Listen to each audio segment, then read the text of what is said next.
शंकर भगवान की जय, माता पार्वती की जय। ओम नमः शिवाय, हर हर महादेव, ओम गुरुवे नमः। भक्तों, आज माता पार्वती और शंकर भगवान के अनुकंपा से हम शिव कथा का भाग 17 का श्रवण करेंगे। इससे पहले के 16 भागों की वीडियो जिसने नहीं देखी है उनको उनके लिंक इस वीडियो के डिस्क्रिप्शन बॉक्स में मिल जाएंगे। 16 के 16 के वो वहाँ से लिंक ओपन करके देख सकते हैं। भोलेनाथ की असीम कृपा है हमारे पर और आप पर, जो आज हम पठन पाठन कर रहे हैं, श्रवण और वक्ता के रूप में मैं सुना रहा हूँ, आप श्रवण कर रहे हैं शिव कथा का भाग। अन्यथा अरबों खरबों लोग हैं विश्व में, हर कोई इसको सुन नहीं रहा है। तो जिस पर भोलेनाथ की, जिस पर प्रभु की कृपा होती है, वही भक्ति को प्राप्त होता है। इसलिए आप अपने को धन्यवाद समझें। चलिए शुरू करते हैं शिव कथा सत्संग भाग 17। रणभूमि में जब आकाशवाणी हुई कि जब तक शंखचूड़ की पत्नी तुलसी, जो वृंदा भी कहते हैं जिसका नाम, तुलसी का सतीत्व भंग नहीं होगा तब तक शंखचूड़ मारा नहीं जाएगा। और ब्राह्मण का वेश भर के बनाकर वो दान में पहले ही मांग लिए थे, जो उसके पास कवच था उसका कवच मांग लिया था। तो दो ही चीज अगर खंडित हो जाती हैं, यानी कि कवच नहीं रहेगा और सतीत्व भंग हो जाएगा, तो यह मारा जा सकता है। तो तुलसी का सतीत्व भंग करने के लिए विष्णु भगवान ने अपनी माया से शंखचूड़ का रूप धारण किया और तुलसी के पास गया। वो उसे अपना पति समझकर उसके साथ समागम किया।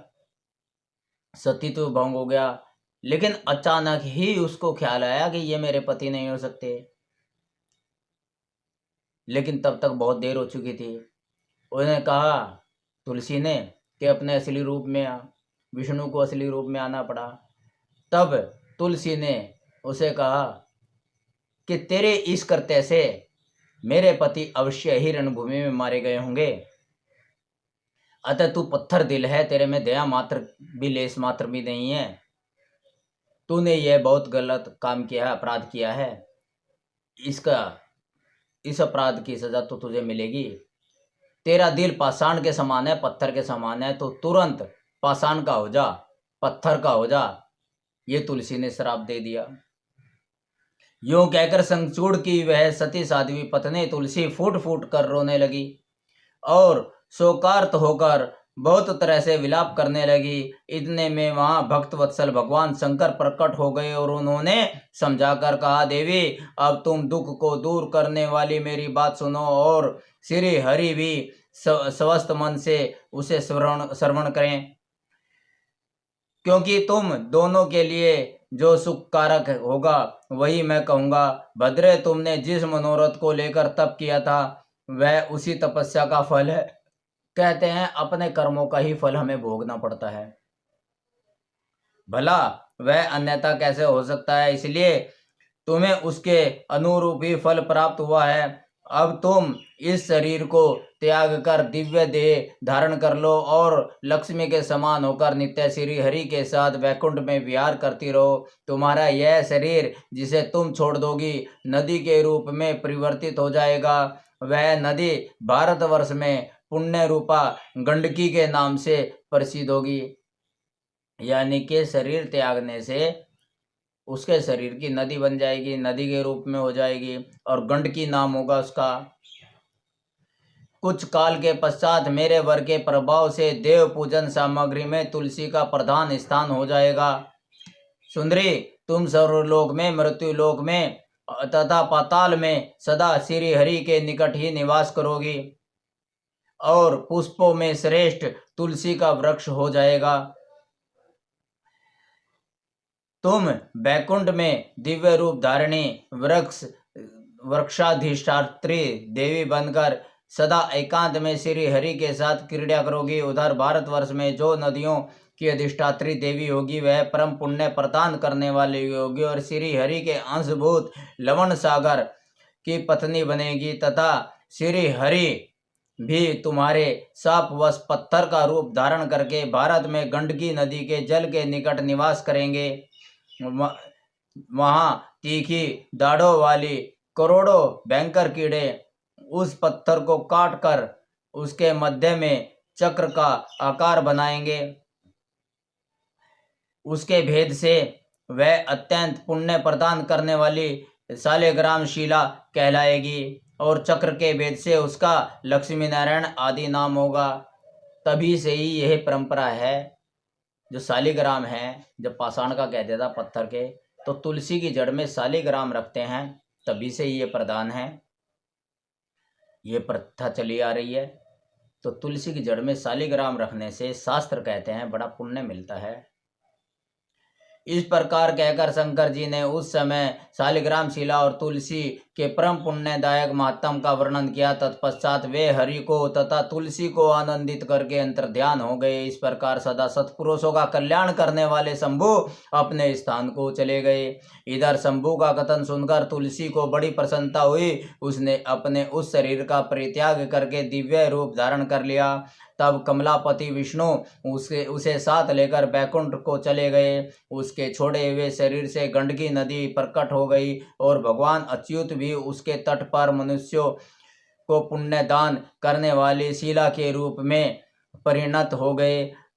उसमें कीड़े अनेक प्रकार के छिद्र बनाते रहते हैं। उनमें जो शिलाएं गंडकी के जल में गिरती हैं वे परम पुण्यप्रद हो जाती हैं और जो स्थल पर ही रह जाती हैं उन्हें पिंगला कहा जाता है और वे प्राणियों के लिए संताप कारक होती हैं। पूर्व काल में की बात है, एक समय भक्तों पर कृपा करने वाले तथा देवताओं के चक्रवर्ती सम्राट भगवान शंकर को विहार करने की इच्छा हुई। माता पार्वती के साथ विहार करने की इच्छा हुई।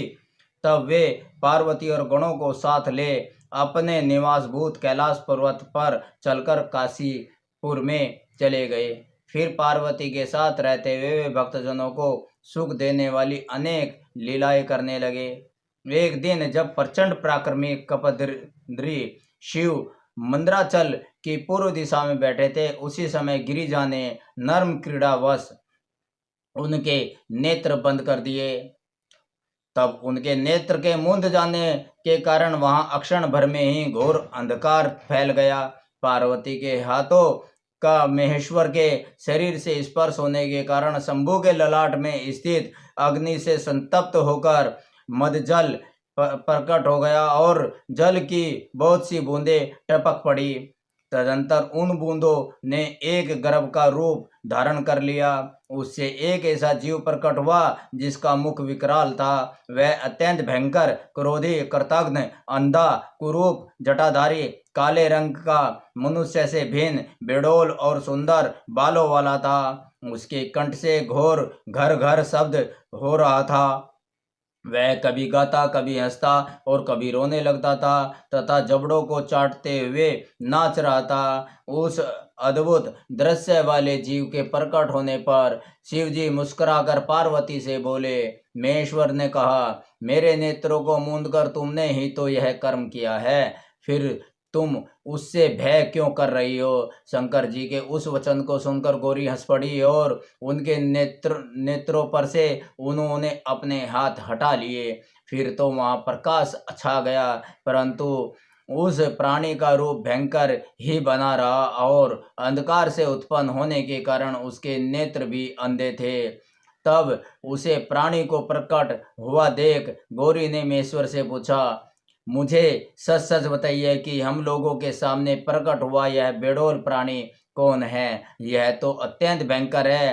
किस निमित्त को लेकर किसने इसकी सृष्टि की है और यह किसका पुत्र है? जब लीला रचने वाली तथा तीनों लोगों की जननी गौरी ने सृष्टिकर्ता कि उस अंधी सृष्टि के विषय में यूं प्रश्न किया, तब लीला विहारी भगवान शंकर अपने प्रिया के उस वचन को सुनकर कुछ मुस्कुराए और इस प्रकार बोले, अद्भुत चरित्र रखने वाली अंबिके सुनो, जब तुमने मेरे नेत्र बूंद लिए थे, उसी समय यह अद्भुत एवं प्रचंड पराक्रमी प्राणी मेरे पसीने से प्रकट हुआ। इसका नाम अंधक है, तुम ही इसको उत्पन्न करने वाली हो। अतः सखियों सहित तुम्हें करुणापूर्वक इसकी गणों से यथोयोग्य रक्षा करते रहना चाहिए। आर्य, इस प्रकार बुद्धि पूर्वक विचार करके ही तुम्हें सब कार्य करना चाहिए।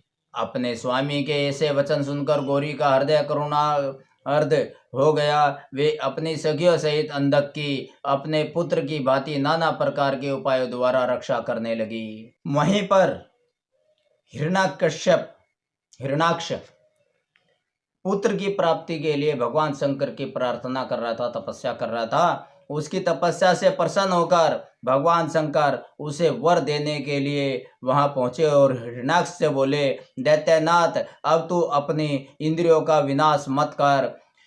किस लिए तूने इस व्रत का आश्रय लिया है? तू अपना मनोरथ तो प्रकट कर। मैं वरदाता शंकर हूँ, अतः तेरी जो अभिलाषा हो वह सब मैं तुझे प्रदान करूंगा। महेश्वर के उस सरस वचन को सुनकर दैत्यराज हिरण्याक्ष परम प्रसन्न हुए। उसने गिरीश के यानी कि ईश्वर के चरणों में नमस्कार करके अनेक प्रकार से उनकी स्तुति की। फिर वह अंजलि बांधे सिर झुकाकर कहने लगा, चंद्रभाल, मेरे उत्तम पराक्रम संपन्न तथा दैत्य कुल के अनुरूप कोई पुत्र नहीं है, इसलिए मैंने इस व्रत का अनुष्ठान किया है। देवेश, मुझे परम बलशाली पुत्र दीजिए। दैत्यराज के उस वचन को सुनकर कृपालु शंकर प्रसन्न हो गए और उससे बोले, दैत्याधीप, तेरे भाग्य में तेरे वीर्य से उत्पन्न होने वाला पुत्र तो नहीं लिखा है, किंतु मैं तुझे एक पुत्र देता हूँ। मेरा एक पुत्र है जिसका नाम अंधक है। वह तेरे ही समान पराक्रमी तथा अजय है। तू संपूर्ण दुखों को त्याग कर उसी को पुत्र रूप से वर्ण कर ले और इस प्रकार पुत्र प्राप्त कर ले। उससे यूं कहकर गौरी के साथ विराजमान उन महात्मा भूतनाथ त्रिपुरारी शंकर ने प्रसन्न होकर हिरण्याक्ष को वह पुत्र दे दिया। इस प्रकार शिव जी से पुत्र प्राप्त करके महामनस्वी दैत्य हिरण्याक्ष परम प्रसन्न हुआ। उसने अनेकों स्तोत्रों द्वारा रुद्र की पूजा करके प्रदक्षिणा यानी के परिक्रमा की और फिर वह अपने राज्य को चला गया।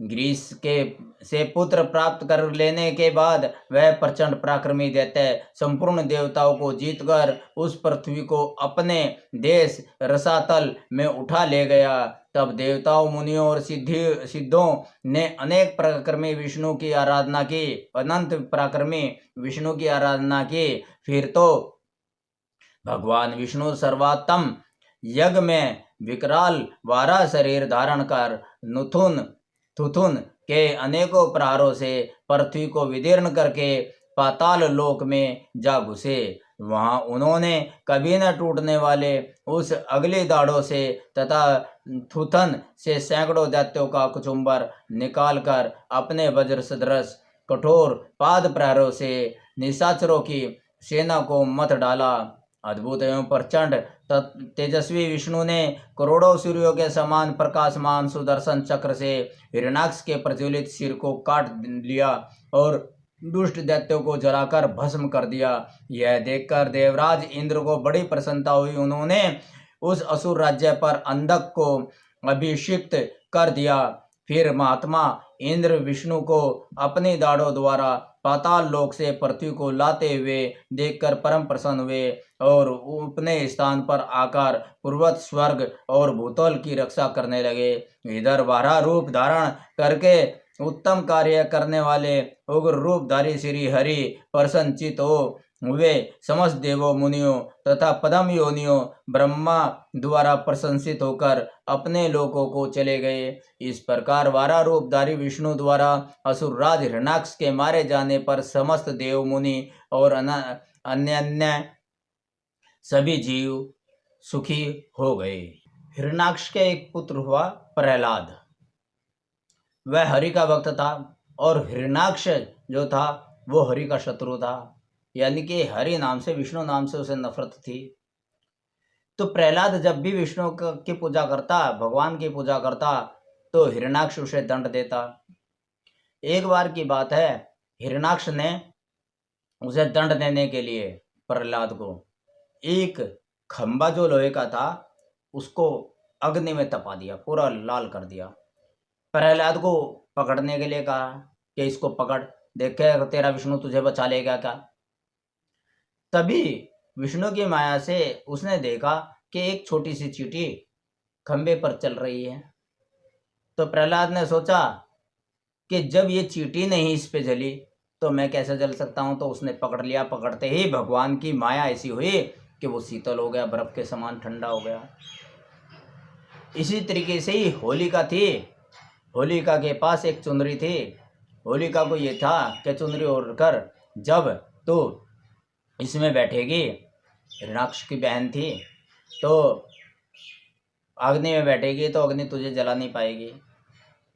तो देव योग से कुछ ऐसा हुआ, उसे प्रहलाद को गोद में लेकर जब अग्नि में होलिका बैठी तो देव योग से कुछ ऐसा हुआ, उसकी चुनरी उतरकर प्रहलाद के ऊपर चली गई। तो प्रहलाद तो बच गया और अग्नि में होलिका का दहन हो गया। इस तरीके से अनेक बार अत्याचार होने पर प्रभु ने भक्त की रक्षा करनी चाहिए और उन्होंने नरसिंह, आधा शेर का शरीर और आधा मानव का शरीर, नरसिंह को का अवतार लिया। नरसिंह का इसलिए अवतार लेना पड़ा क्योंकि हिरण्याक्ष ने यह वरदान ब्रह्मा जी से प्राप्त कर लिया था कि न तो मैं दिन में मरूं, न मैं रात को मरूं, न मैं घर के अंदर मरूं, महल के अंदर मरूं, ना मैं बाहर मरूं, ना मुझे जानवर मार सके, ना मुझे इंसान या देवता मार सके। तो जिस वक्त नरसिंह भगवान का अवतार हुआ था, नरसिंह भगवान विष्णु नरसिंह भगवान के रूप में प्रकट हुए थे, उस समय दिन छिपने वाला था, यानी कि कुछ रात थी कुछ दिन था, ना दिन था ना रात थी, ना दिन कह सकते ना रात कह सकते, ना अंदर था ना बाहर था। दरवाजे में ही पकड़ के उसको न हथियार से मरो, ना शस्त्र से मरो, ना शास्त्र से मरो, ना शस्त्र थे ना शास्त्र, अपने नखूनों से फाड़ दिया था। ना आदमी से ना जानवर से, आधा शरीर आदमी का आधा जानवर का, ना आदमी कह सकते ना जानवर कह सकते, इस तरीके से फाड़ दिया था। फाड़ने के बाद प्रहलाद फिर राजा बना था, उसे राज्याभिषेक हुआ था। इस प्रकार हिरण्याक्ष को मारने के लिए नरसिंह का अवतार विष्णु भगवान ने धारण किया था, प्रकट हुए थे। बोलिए विष्णु भगवान की जय।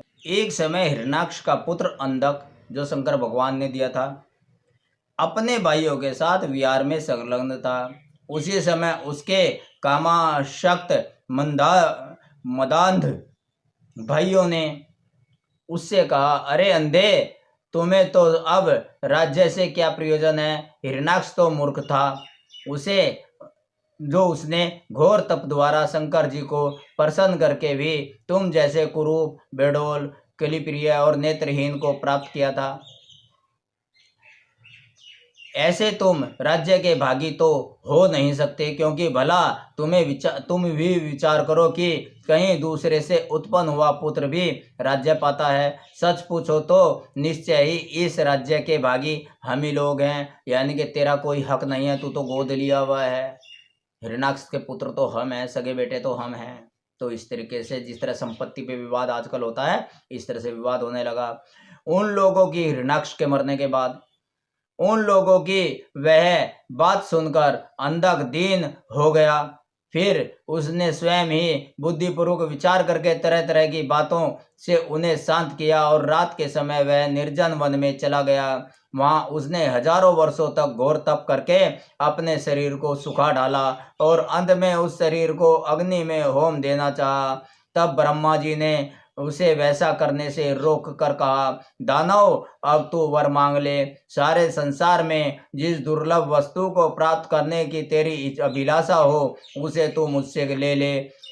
पदम योनि ब्रह्मा के वचन को सुनकर वह दैत्य दीनता एवं नम्रता पूर्वक कहने लगा, भगवान, जिन निष्ठुरों ने मेरा राज्य छीन लिया है वे सब दैत्य आदि मेरे भृत्य हो जाएं।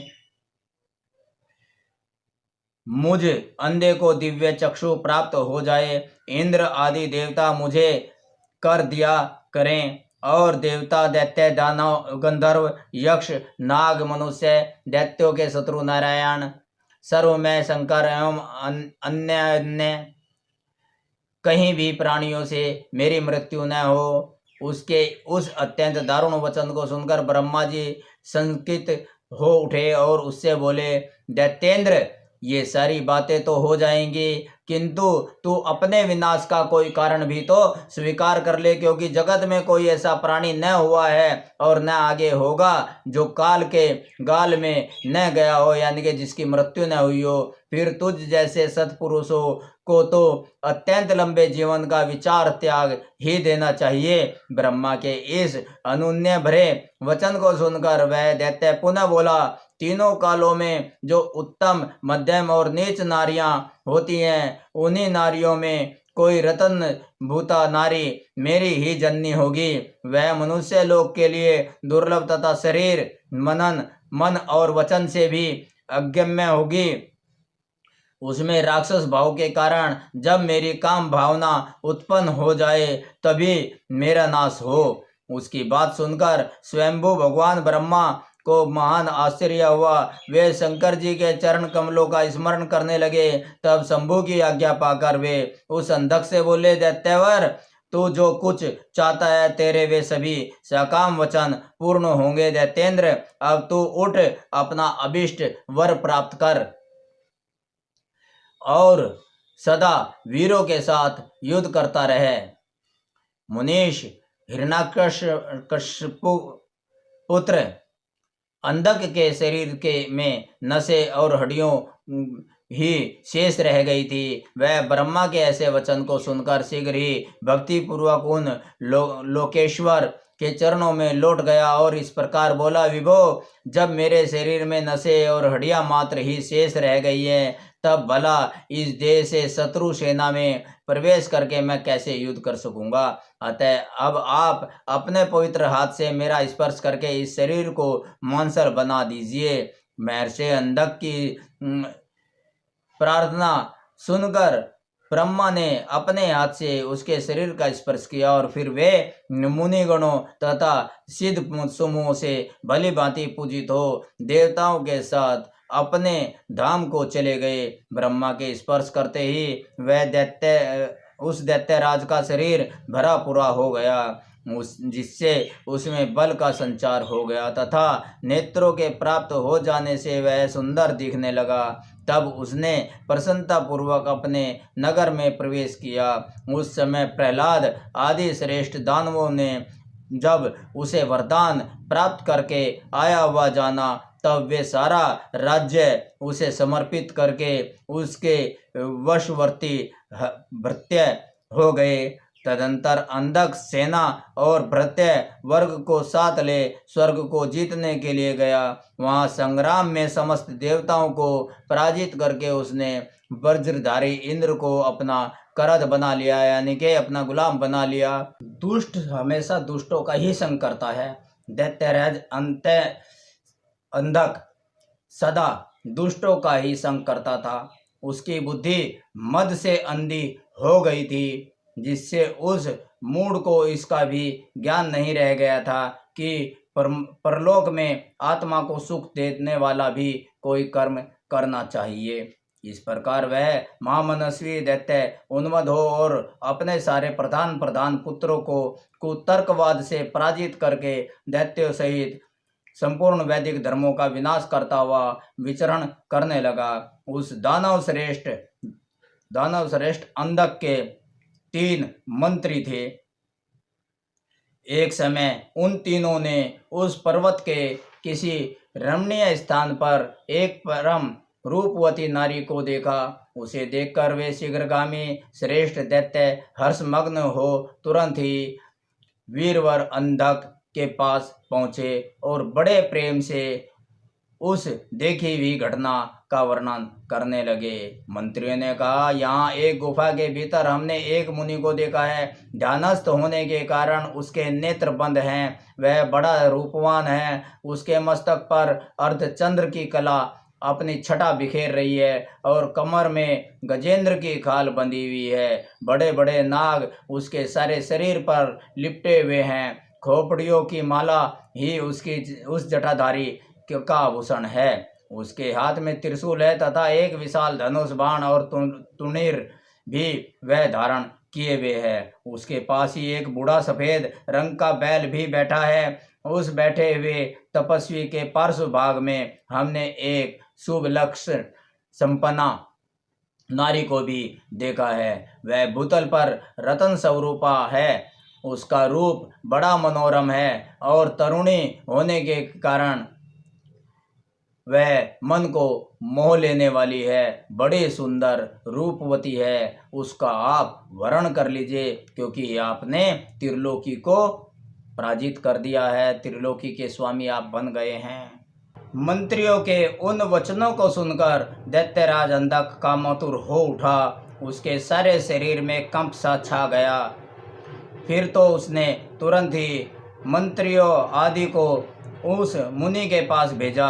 मंत्रियों ने वहां जाकर मुनीश्वर को प्रणाम करके उनसे अंधकासुर का संदेश कहा तथा बदले में शिवजी का उत्तर सुनकर वे लौटकर अंधक से बोले, आप तो संपूर्ण दैत्यों के स्वामी हुए, फिर भी उस महान पराक्रमी वीरवर तपस्वी मुनि ने अपनी बुद्धि से त्रिलोकी को तरण के समान समझकर हंसते हुए आपके लिए बहुत बुरी बुरी बातें कही है। उस निशाचर का शौर्य और धैर्य अस्थिर है, ऐसी बातें आपके लिए कही है। वह दानव कर्पण, सत्वहीन, क्रूर, कृतघ्न और सदा ही पाप कर्म करने वाला है, ऐसा आपके लिए बोला है उस बूढ़े तपस्वी ने। क्या उसे सूर्य पुत्र यम का भय नहीं है? कहाँ तो मैं मेरे दारुण शस्त्र और मृत्यु को भी संत्रस्त कर देने वाला युद्ध, और कहाँ वह वानर कैसा मुख वाला डरपोक निशाचर जिसके सारे अंग बुढ़ापे से जर्जर हो गए हैं। ऐसा दैत्यराज अंधक जी आपके लिए उस बूढ़े तपस्वी ने बोला है। अपने मंत्रियों की बात सुनकर माता पार्वती पर मोहित हुआ। वह कामाद कामना में अंध, काम वासना में अंधा हुआ राक्षस विशाल सेना लेकर चल दिया और वहां पहुंचकर नंदीश्वर से युद्ध करने लगा। बड़ा भयानक युद्ध हुआ। उस समय युद्ध स्थल में चर्बी, मज्जा, मांस और रक्त की कीच मच गई। वह सिर कटे हुए धड़ नाच रहे थे वहां पर, और कच्चा मांस खाने वाले जानवर चारों ओर व्याप्त हो गए थे, जिससे वह बड़ा भयंकर लग रहा था। थोड़ी ही देर में दैत्य भाग खड़े हुए। तब पिनाकधारी भगवान शंकर दक्ष कन्या सती को भली भांति अर्थात माता पार्वती को भली भांति धीरज बंधाते हुए बोले, प्रिय, मैंने जो पहले अत्यंत भयंकर महान पशुपत व्रत का अनुष्ठान किया था, उसमें रात दिन तुम्हारे प्रसंगवश जो हमारी सेना का विनाश हुआ है, यह विघ्न सा आ पड़ा है। देवी, मरण धर्मा प्राणियों का जो अमरों पर आक्रमण हुआ है, यह मानो पुण्य का विनाश करने वाला कोई ग्रह प्रकट हो गया है। अतः अब मैं पुनः किसी निर्जन वन में जाकर उस परम अद्भुत दिव्य व्रत की दीक्षा लूंगा और उस कठिन व्रत का अनुष्ठान करूंगा। सुंदरी, तुम्हारा शोक और भय दूर हो जाना चाहिए। इतना कहकर उग्र प्रभावशाली भगवान शंकर धीरे से अपना सिंगा बजाकर एक अत्यंत भयंकर पावन वन में चले गए। वहां वे 1000 वर्षों के लिए पशुपत व्रत के अनुष्ठान में तत्पर हो गए। इस व्रत का निभाना देवों और असुरों की शक्ति के बाहर है। इधर शील गुण से संपन्न पतिव्रता देवी पार्वती मंदराचल पर्वत पर रहकर शिव जी के आगमन की प्रतीक्षा करती रहती थी। यद्यपि पुत्र स्थानीय वीरक गण उनकी सुरक्षा में तत्पर थे, तथापि उस गुहा के भीतर अकेली रहने के कारण वे सदा भयभीत रहती थी। जिससे उन्हें बड़ा दुख होता था। इसी बीच वरदान के प्रभाव से उन्मत्त हुआ वह दैत्य अंधक, जिसका धैर्य कामदेव के बाणों से छिन्न भिन्न हो गया था, अपने मुख्य मुख्य योद्धाओं को साथ ले पुनः उस गुफा पर चढ़ गया, आक्रमण कर दिया। वहां सैनिकों सहित उसने वीरगण के साथ अत्यंत अद्भुत युद्ध किया। उस समय सभी वीरों ने अन्न, जल और नींद का परित्याग कर दिया था। इस प्रकार वह युद्ध लगातार 505 दिन रात चलता रहा। अंत में दैत्यों की भुजाओं से छूटे हुए आयुधों के प्रहार से नंदीश्वर का शरीर घायल हो गया, जिससे वह गुहा द्वार पर ही गिर पड़े और मूर्छित हो गए। उनके गिरने से गुहा का सारा दरवाजा ही ढक गया, जिससे उसका खोला जाना असंभव हो गया। फिर दैत्यों ने 2 ही घड़ी में सारे वीरक गणों को अपने अस्त्र समूह से आच्छादित कर दिया। तब पार्वती माता ने ब्रह्मा, विष्णु आदि का स्मरण किया।